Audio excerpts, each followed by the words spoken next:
Hello, my Virgo suns and risings. So here we are. Welcome to Neptune. Neptune moving from Pisces into Aries for the first time since 1875.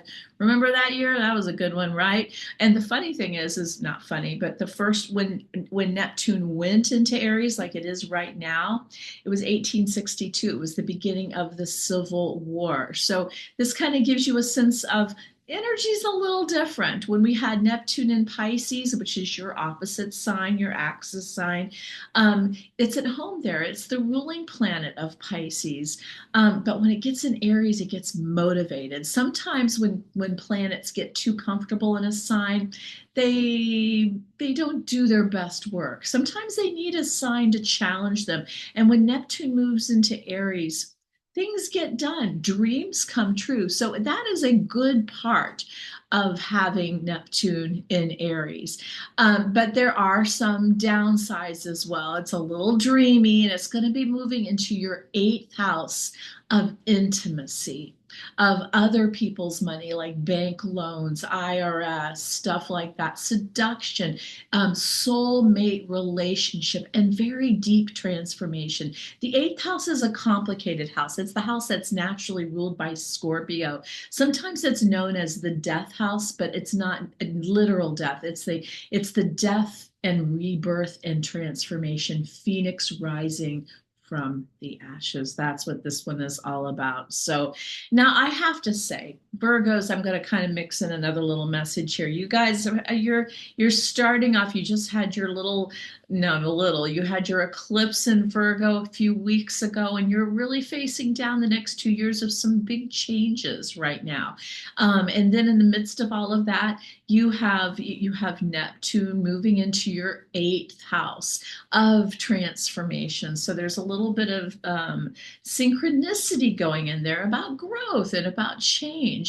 This first section, this first lap of Neptune in Aries is going to last until October 22nd this year, and then it's going to retrograde back into Pisces in your seventh house of marriage and business partnership. Then it's going to move forward again and be in Aries permanently for 14 years until 2039. Now, the past decade plus, Neptune and Pisces was all about your relationships. It was all about the seventh house, attachment patterns, emotional needs, and now when it moves into the eighth house, it progresses from that. We're a business because the seventh house is the house of marriage and business partnership. So it's not it's emotional, but it's also more about like we love each other, so we're incorporating. But the eighth house takes it one step further. The eighth house is like, okay, we've incorporated and it works so well. We are spiritual soulmates, not just this lifetime, but all lifetimes. It's a merging of souls. That's what the eighth house is all about. So when Neptune moves there, you're not just seeking someone to do business with. You need someone to merge your soul with, your assets, your energies. It's a level of vulnerability that I don't know. Virgos sometimes are a little uncomfortable with that kind of. They're sensitive people and they love to caretake, but vulnerability, well, I don't know. Virgos are a little shaky in that area, right? And with Neptune in independent Aries, you might hit some blockages where it comes to letting go and letting someone in and having that real true intimacy with someone. So instead of forcing a breakthrough or being, or going, oh, this is just never going to work, surrender. Surrender.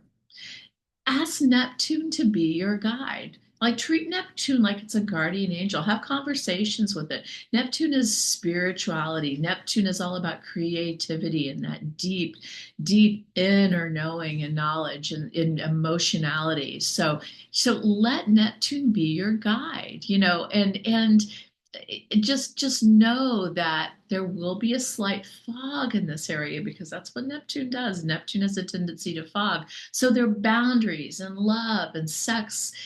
might not be so clear. So fantasy, reality, that might not be so clear for you. And then financial, there are financial ramifications about this particular transit because the eighth house is your other people's money, your money, the joint resources you hold with partners or the IRS, for example, or bank loans, or winning the lottery, or alimony, child support. So Neptune in your eighth house means caution. I would be more cautious in anything having to do with any kind of joint ventures. Just be careful. Just make sure there's no confusion. Don't just like enter into a big financial transaction with someone.